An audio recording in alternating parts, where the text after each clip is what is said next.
오늘 하루 종일 많은 분들이 이 소식에 좀 민감해지셨을 것 같은데요. 연준이 금리를 0.75% 올렸다.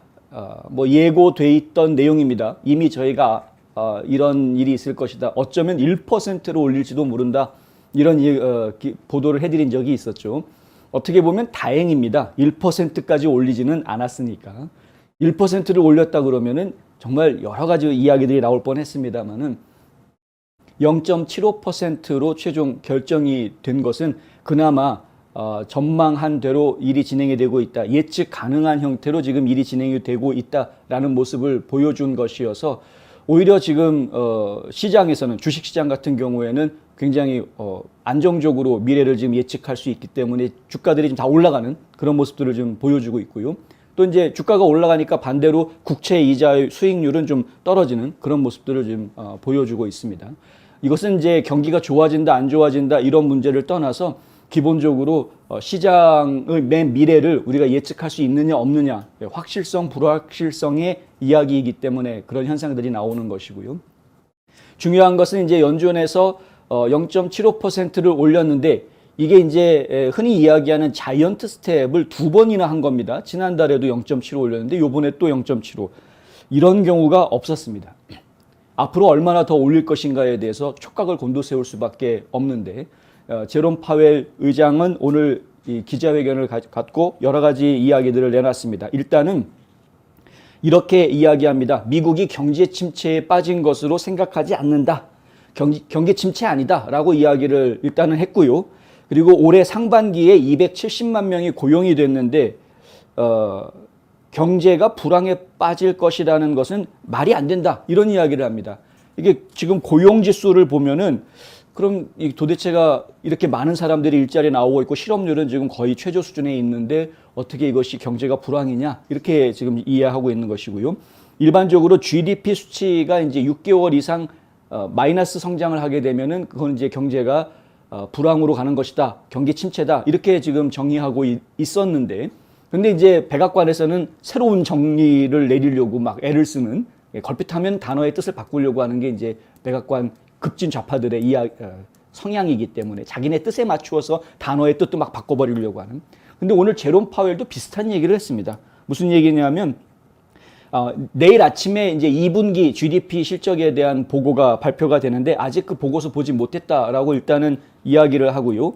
하지만 그 2분기 성장률에 대한 보고서가 나온다고 해서 그것 때문에 경기 침체도 아니다라고 말하는 거는 좀 아닌 것 같다라고 이제 백악관 입장을 좀 거들어주는 그런 이야기를 했습니다. 일반적으로 GDP 수치가 상당히 수정되는 경향이 있다. 여러분은 첫 번째 국내 총생산 보고서를 거침없이 보는 경향이 있는데 그럴 문제가 아니다라는 거죠. 그러니까 GDP 보고서 나와봤자 어차피 시간 지나면은 이게 바뀔 수 있는 가능성이 충분히 있기 때문에 예전에도 보면 항상 수정되는 것들이 있었기 때문에 그러니까 지금 당장 발표되는 GDP 보고서 때문에 우리가 마음을 흐트러지거나 흔들릴 필요는 없다. 이렇게 이야기를 한 겁니다. 파월 의장은 연준이 금리를 75 베이시스 포인트, 그러니까 0.75%포인트 인상하기로 결정한 데 이어서 기자회견을 갖고 이렇게 이야기하는데 지금 현재 그렇게 되면은 0.75%를 올리면 2.25에서 2.5% 사이로 연방 기준금리가 형성이 되게 됩니다. 2.25에서 2.5% 사이에 형성되어져 있는 이 연방 기준금리가 앞으로는 얼마만큼 더 올라갈 것이냐라는 것에 대해서 올해 말쯤이 되면은 이것이 한 3%포인트 정도까지 올라갈 수 있을 것이다 라고 이야기했습니다. 올해 말까지 3에서 3.25% 사이로 올라갈 것이다. 3%에서 3.5%로 이야기했는데요. 그러면은 지금 현재 이미 2.25에서 2.5까지 올라가 있으니까 올해 말까지 맥시멈 1% 아니면은 0.75% 정도만 더 올리겠다라고 이야기를 한 셈이죠. 예. 그렇게 이야기를 한 셈입니다. 우리가 지금 이 이야기를 좀 잘 이해해 볼 필요가 있는데, 약간 뉘앙스가 다른 말을 앞에서 하고 뒤에서 합니다. 앞에서는 뭐라고 얘기했냐면은, 지금 0.75 두 번 올렸는데 이번 달하고 지난달하고 해서 두 번 올렸는데 이건 적절한 조치다. 앞으로도 더 올릴 것이다. 그것이 또 적절한 조치가 될 것이다. 라고 올릴 거라고 이야기를 앞에서는 했고요. 그런데 뒤에 가가지고서는 올해 말쯤이면은 3%에서 3.5% 정도까지 올릴 것이다. 이렇게 이야기를 합니다. 그 이야기는 앞으로 이제 9월 달, 뭐 11월 달, 12월 달 이렇게 FOMC 회의가 또 열릴 텐데 그때 발표하는 인상분은 금리 인상은 지금처럼 높게 0.75%포인트 이렇게 올리지 않을 거다라는 이야기죠. 그러니까 좀 낮추어서 올릴 거다라고 이야기한 거나 마찬가지입니다. 그래서 지금 주식시장이 상당히 긍정적으로 지금 반응을 하는 그런 모습을 보여주고 있다. 지금 당장은 0.75포인트 지난달에도 이번 달에도 이렇게 팍팍 올리는 게 굉장히 좀 심각한 거 아니냐 이렇게 보실 수도 있는데 앞으로는 그렇게까지 많이 올리지 않을 거다라고 뉘앙스를 지금 풍겨놓은 상태이기 때문에 지금 경기가 그렇게 막 급하게 어두운 방향으로 가지는 않을 것 같다라는 이제 예측들이 오히려 더 지금 강하게 올라오고 있는 이런 상황이고요. 수요일에 오늘의 조치로 인해서 중앙은행은 지난 3월부터 2015년과 2018년 사이와 같은 수준의 금리로 올렸다는 것이고요. 경기 둔화로 연준이 금리를 소폭 인하하기 전인 3년 수준으로 되돌렸다. 코로나19 팬데믹이 전 세계를 휩쓸었던 2020년 3월에 제로 수준으로 격감시켰었는데 지금 이제 이 그래프를 보시면은 기준금리가 어떻게 움직이는지를 이제 보여주고 있지 않습니까? 근데 이게 지금 거의 밑바닥으로 갔던 시절이 있었죠. 그랬는데 이게 이제 언제입니까? 이게 2010년 이제 그 서프라임 모기지가 터지고 나서 2008년, 2009년부터 해가지고 거의 제로금리 수준으로 갔던 이제 양적 완화해가지고 오바마 시절에 엄청나게 길게 이 수준으로 갔던 걸 기억하고요. 그리고 이제 막판에 살짝 올렸고 트럼프 시절에는 트럼프 행정부에서는 금리를 계속 차근차근 올렸습니다. 그러니까 금리를 올리면서도 경제가 굉장히 튼튼하게 유지가 됐던 걸 저희가 잘 기억을 합니다. 양적 완화를 끝내려고 했던 거였는데 그래서 정상화시키려고 했던 거였는데 그때 다시 팬데믹이 터지면서 또 제로금리 이렇게 갔던 거였죠. 그것이 지금 급하게 다시 이렇게 지금 급하게 올라가고 있는 갑자기 순식간에 지금 확 올라가는 모습을 지금 보여주고 있다. 예. 보통 금리를 올리더라도 이런 식으로 어느 정도 단계적으로 0.25%씩 쭉 올렸던 이런 시절을 제가 기억을 하는데 지금 역사 이래 이렇게 급하게 올린 적이 거의 없습니다. 0.75를 연달아 두 번씩이나 이렇게 올린 적이 거의 없는데 그만큼 물가 인상률, 그러니까 이 인플레이션을 잡기 위한 노력이 필사적인 노력이 지금 진행이 되고 있다 이렇게 이해를 해야 되는 부분이고요.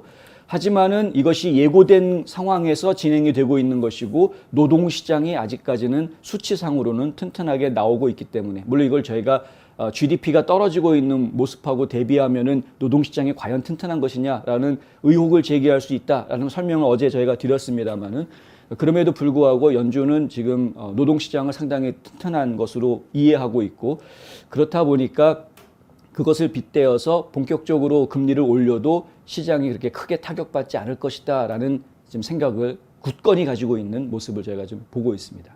그래프를 하나 더 보여드리려고 하는데요. 이건 이제 흔히들 얘기하는 닷플롯입니다. 그러니까 연준에서 금리를 결정하는 사람들이 앞으로 어떻게 금리를 결정할 것인가에 대한 이제 구상들을 지금 내놓고 있는 것이죠.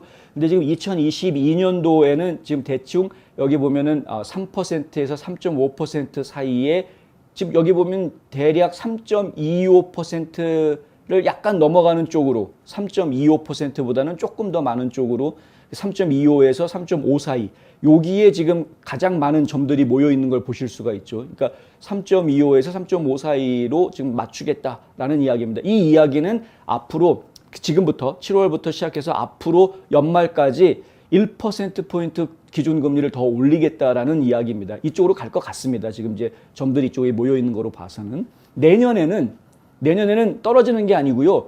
더 올리자로 가고 있습니다. 더 올리자. 내년에도 이 이자는 계속 금리는 더 올라가게 됩니다. 이제 올리자란 쪽이 훨씬 더 많이 형성되어져 있는 걸 보실 수가 있죠. 지금 뭐 가장 높게 이야기하는 분은 지금 4.5까지 올리자라고 이야기하는 분도 있는 그런 상황이기 때문에 좀 두고 봐야 되는데 어쨌든 소폭이지만은 계속 내년에도 금리는 계속 오름세를 보이는 그런 모습을 보일 것이다. 아마 0.25%씩 조금씩 올리는 형식으로 가게 될 것 같습니다. 그리고 2024년에는 이거를 지금 내리자라는 것으로 이제 방향이 바뀌게 될 것인데 이게 이제 2024년에는 아무래도 대통령 선거가 있는 해니까 경기가 다시 안정을 찾고 뭐 경제가 회복이 됐다, 완전히 되돌아왔다, 뭐 이런 식의 이제 정치 쇼를 또 해야 되는 타이밍이라서 분명히 금리를 좀 내리는 모습을 보여주게 될 것이다. 이 이후에 2025년 롱텀 그 이후로는 솔직히 알 수 없습니다. 다시 어떻게 될지. 근데 지금 금리가 더 툭 떨어지는 상황이 나올 것이다라고 예측들을 장기적으로는 하고 있는 모양인데, 왜냐하면은 기본적으로는 금리가 지금 2%대에 맞춰지는 것이 안정적이기 때문에 이렇게 이야기를 하죠. 금리도 2%에 맞추고 물가 상승률도 2% 기준으로 맞춰서 이것이 균형을 갖게 하겠다라는 게 연준의 생각이기 때문에 장기적으로는 더 내려갈 거다라고 이야기를 하고 있습니다만은, 근데 어쨌든 내년까지는 금리가 계속 올라갈 수 있다라는 점도 염두에 좀 두셔야 되겠다. 당연히 이런 부분들이 영향을 좀 주겠죠. 주식시장은 뭐 워낙에 먼저 움직이는 경향도 강하고 빨리 왔다 갔다 하고, 그리고 이제 앞날이 어두우냐 밝으냐가 중요한 게 아니라 우리가 예측 가능하냐 예측하기 어려우냐 이것이 더 중요하기 때문에 주식시장은 좀 다르게 움직일 수 있습니다만은, 부동산 시장 같은 경우에는 금리를 올려놓고 난 이후에 대략 빠르면은 3개월에서 늦으면은 1년 사이에 그 여파가 뒤에 나타납니다. 그러니까 금리를 올린 여파들이 지금 나타나기 시작했다라는 이야기들이 나오고 있는데, 그 이후에 이 금리를 올려놓은 여파들이 올 하반기부터 해서 내년 전체에 걸쳐서 부동산 시장에 끼치는 영향들이 좀 눈으로 보게 될 수 있을 것 같다. 거품이 끼어져 있는 곳들은 물론 많이 가격이 낮추어지는 현상들을 저희가 볼 수 있겠습니다만은, 거품이 없는 곳들, 그리고 특별히 인구가 계속 늘어나고 있는 지역들은 이런 상황 속에서도 부동산 가격이 쉽게 내려가지 않을 것이다 라는 말씀도 함께 드립니다. 이건 저희가 아주 꾸준하게 드리는 이야기죠. 자, 일단은 0.75 발표가 났습니다. 앞으로 어떻게 될지는 저희가 또 계속 지켜보고 관련된 소식들이 나오면 전해드리도록 하겠습니다.